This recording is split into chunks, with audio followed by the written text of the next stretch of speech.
આજે આપણે વાત કરીશું વધુ એક આઈએએસ દંપતીની. પતિ છે 2012ની બેચના અને પત્ની છે 2015ની બેચના.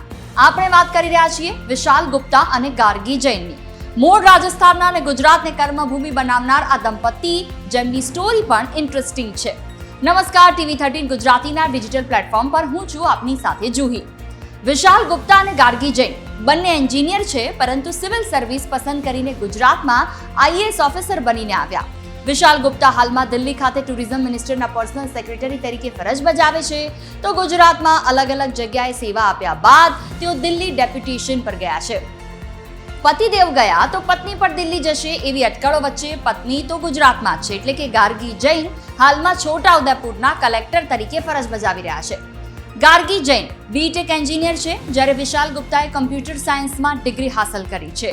ગાર્ગી જૈનની બાબતમાં વાત કરીએ તો એવું કહેવામાં આવે છે કે તેઓ ઓલરાઉન્ડર અધિકારી છે, એટલે કે એન્જિનિયર પણ છે અને જિલ્લાના કલેક્ટર તરીકે પણ ફરજ બજાવે છે. સાથે એવું પણ કહેવાય છે કે થોડા વર્ષો સુધી તેમણે માઇક્રોસોફ્ટમાં કામ કર્યું, પરંતુ તેમનું હૃદય બીજે ક્યાંક હતું અને પછી તેમણે નોકરી છોડી દીધી, સિવિલ સર્વિસની શરૂઆત કરી અને સેકન્ડ એટેમ્પમાં તેઓ પાસ થઈ ગયા.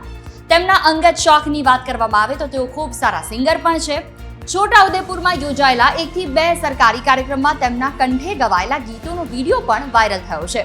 આમ પતિ દિલ્હીમાં સેન્ટ્રલ મિનિસ્ટરના પર્સનલ સેક્રેટરી તરીકે સેવા આપે છે, તો પત્ની એક જિલ્લાના કલેક્ટર તરીકે ફરજ બજાવી રહ્યા છે. આવી જ અવનવી અપડેટ માટે જોડાયેલા રહો TV13 ગુજરાતીના ડિજિટલ પ્લેટફોર્મ સાથે. મને આપશો રજા. નમસ્કાર.